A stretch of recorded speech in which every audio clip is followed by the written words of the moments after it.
Who participated today and who did not? Or I guess who did not? Yeah, I mean, that's probably the easier.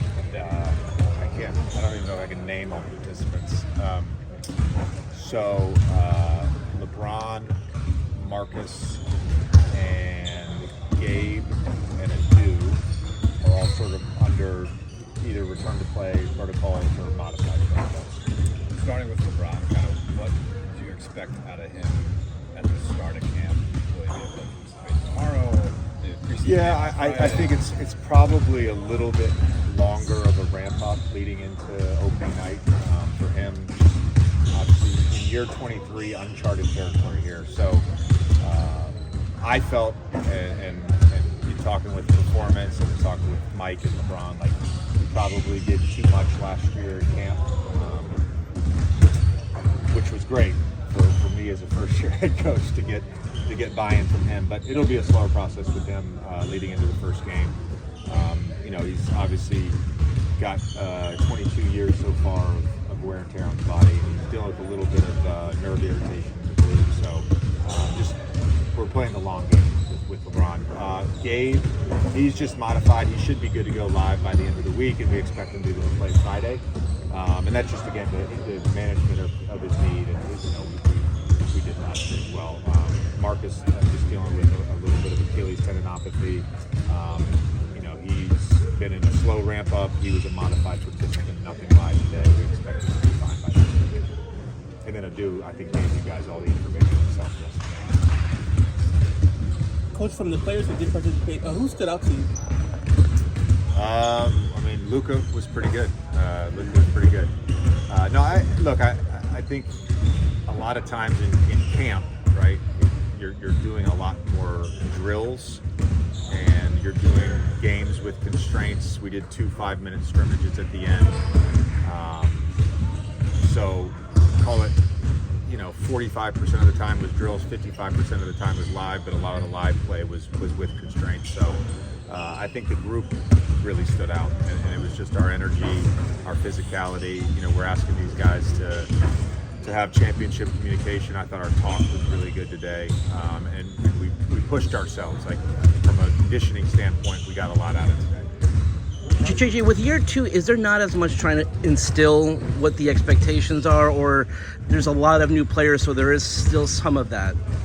No, there's always that. And it's different year to year, and I would say this.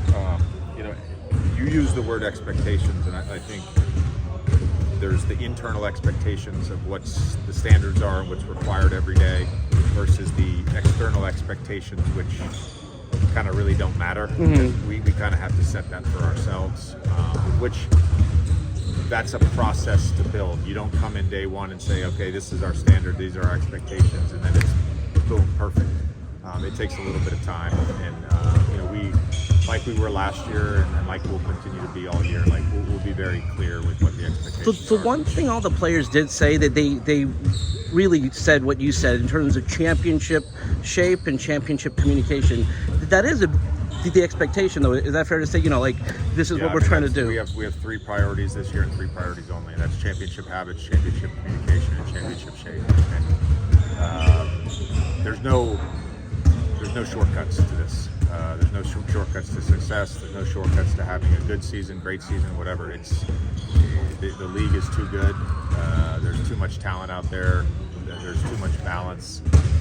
You have to be committed on a daily basis to those things. Two kind of LeBron related questions too. One of the things Luke has said a lot is sort of an excitement about getting into camp so that himself, LeBron, and Austin can kind of like problem solve and figure this stuff out. Can that still occur if he's not playing live as much? Are there ways, just like sort of like through osmosis, where that can happen? It's a good word, right?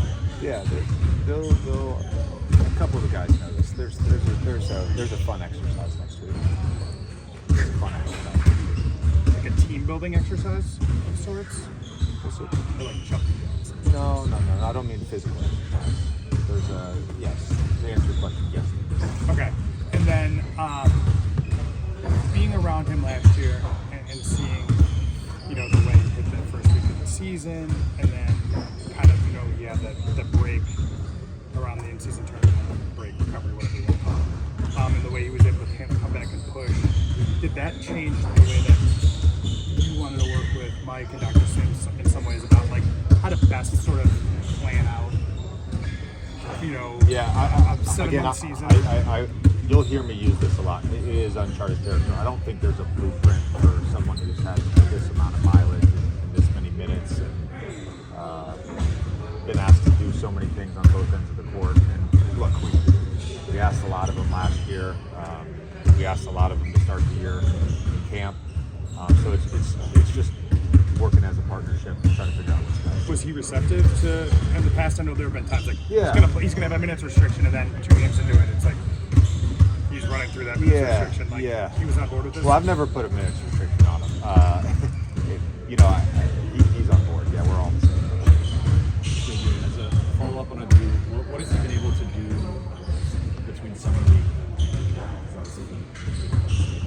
Yeah, he's had a ramp up from running, cutting, jumping, then running, cutting, jumping versus coaches, 3-on-3 versus coaches, 3-on-3 versus players to live play prior to this week. And again, I think we just got to manage him coming off of the knee surgery. And to be quite frank with you, he was not our player when he had the surgery. And so we did not have control over what he did for 3 months after the surgery. So it's really just about, to use the LeBron phrase again, it's really about playing the long game with him. We look at this year for him as a developmental year. And there's no reason for us to sort of push his body and create any sort of long-term harm. But his knee is in a really good spot. We just want to be really good. Does it matter if LeBron plays in the preseason? Is that important that he plays at a game at some point in the preseason? It would be nice. It would be nice for sure. We would love to have that happen. And if it doesn't, we'll just make it work. You won't cancel this. No, we'll still play 82 games. Has there been any discussion about his availability potentially an opening night or that? That's the goal. Yeah. You mentioned your Spectrum interview yesterday about wanting to give, not just the go-ahead, but wanting to get into the offense earlier. 18, 19 seconds on the clock. Championship shape has been something that you harped on a lot this offseason. How much of those tying together after you looked at last season in order to get to why the early offense actions?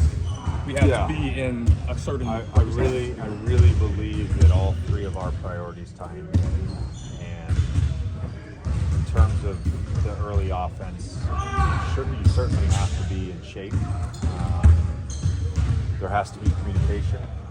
Our habits, that part of that is execution. And I think it's execution of spacing, execution of knowing what we're trying to get on a possession. And you have to be in shape to recognize all those things in real time. So it's all tied together. And I thought with our script, and we did a modified 3-on-3 game, I thought the emphasis was there.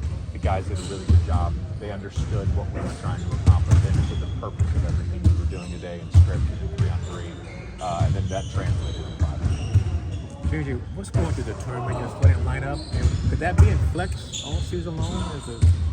We go through Again, I'm not even concerned about it. I'm not even concerned about it. JJ, how does obsession play into your three priorities? I saw LeBron was wearing a shirt. Oh, yeah. Well, Rob has a word of the season, a word of training camp every year. Last year was details. This year is obsession. Obviously, you saw the shirt. You know that the 1-8 was part of that, which that's what we're all after. We're all after that 18th banner. I think understanding the priorities of the job and being obsessed with those and committed to those on a daily basis, that's what determines great players. That's what determines great teams. Anything else? All right, thanks guys.